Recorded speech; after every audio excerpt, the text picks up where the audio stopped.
28 seconds. You got all 9 points from that point on. I just keeping myself to stay ready. Coach looked at us at the bench and was like, "Let's go. We're chipping away, keep chipping away." And I just got in the moment. We started to come back. The crowd got into it, and I don't know. I just was playing hard, and I felt it. Were you glad to get the ball there at the end there to try to win the game for your team? Yeah, I was definitely glad. Going into the timeout, we called 2 plays, one for zone and one for man, both in which Coach had called my number. So I was ready to step up to the plate, and I delivered. David, you've been playing with a thigh and a thumb, I think. How much pain did you feel out there tonight? How tough has it been to play through that pain? I mean, when I'm out there, I don't really feel much. You know, I'm just focused on, you know, the task at hand and, you know, trying to win for my teammates. Now, you're talking about getting into the flow.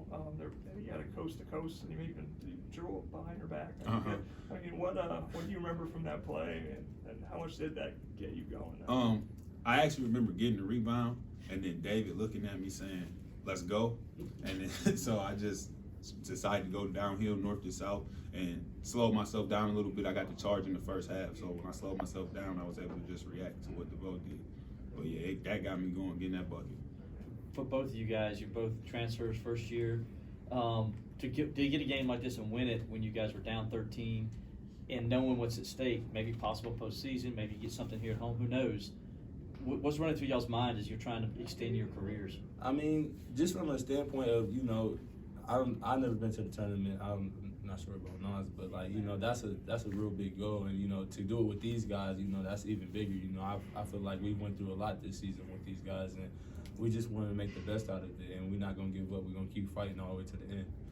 Yeah. So just a second what Dave said. I never been to the tournament either, so there's a sense of urgency there, and like that's the reason I came here. So to playing games like we did today, and what better time than with everything on the line, being in my last year of college basketball, to be able to have a chance to perform and do something special. David, what does it say about this team that y'all were able to win 3 straight, you know, without PJ, and you just got Hunter obviously back tonight, but he's probably not 100% either.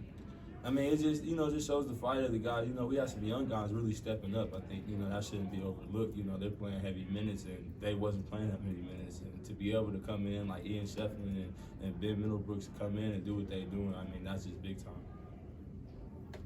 David, this is kind of a random question, but I was actually talking to Nas in the preseason about that you dunked on Nas, I think, in high school. Do you remember that play? What happened, and what does it mean just to play with Nas? I mean, this is funny because, I mean, Nas is from Cleveland, I'm from Youngstown, and, like, basketball in Cleveland is, like, big. Like, he's from Lorraine, but, like, he kind of grouped that in Cleveland from where we're from.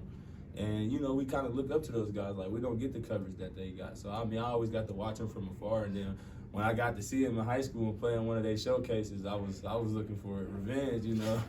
and I caught him slipping and got him one time. So. You still have that on your phone? Oh, yeah. Yeah, I got that. You had a big fast break dunk tonight. Did that take every bit of you with the leg hurting and all? Luckily, it's my right leg that's hurt, so I jumped off my left leg, so that one was fine. And you know, I just tried to make sure I made it. For either of you guys, I think when PJ went down and the team was already kind of struggling some, just maybe some people thought that the losing streak would continue or y'all would keep struggling. What do you feel like has been different and kind of turned things around to get 3 straight wins? I would just say a sense of togetherness, like sticking to the script. We talk about putting together good days every single day and believing in each other.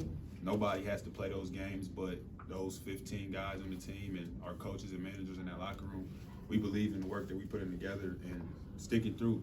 Grit is passion and perseverance towards a long-term goal. So it's a next man up type of program, and regardless of whatever they threw at us, we just stuck with it. What did it mean to you guys that Hunter was able to come back? I mean, it's less than a month since he broke his clavicle and he's out there. I mean, what did that say about her? I think that just showed his fight. You know, that was the injury. Like, we was thinking we lost him for the season. And for him to, you know, come back and then come in and have, I mean, he still played, you know, hit a few shots that we needed, you know, got to play and got the feel back. And he only going to get better as it goes along. And then that just helps our team, you know, like to finally have him back, knowing that, you know, we're going to maybe get PJ back soon. Like, we just building on momentum, and it's just going to keep pushing and keep pushing. Yeah, I just think it's great to have him out there. We watched him fight every day and scratch and claw to get back. I haven't been here any previous year, but I know how hard he works and how much he loves the game and how much he devotes to it. So just to get him back for our team is huge. He had a voice on the bench. He has an even bigger voice when he plays, and just his presence is felt whenever we're out there. What do y'all think about the crowd tonight, and how does it compare to your former schools? I mean, I don't want to say I think this is like, you know, one of the best atmospheres, you know, for a team, for where we at, for the crowd to still come out and support us. I think that's part of the fight, part of the team. Like, you know, I feel like we all the team out there. You can hear the people on the sideline, they cheering us on, they telling us stuff during the game, you know, and, you know, it just make you want to fight more. And this is big to us. Yeah, second that with Dave, I love the atmosphere in Little John. Obviously, I came from a school that was a lot smaller, and towards the end of my career, we built upon wings, and they got rowdy there too. But just the support system that we have, regardless of the way the year went, to keep seeing the crowds that we seen, and they stuck with us, and luckily they'll stick with us the rest of the way, is a blessing. Any more questions for Dave and Naz? All good. Thank you. Thanks, guys. Thank you. Congrats. Appreciate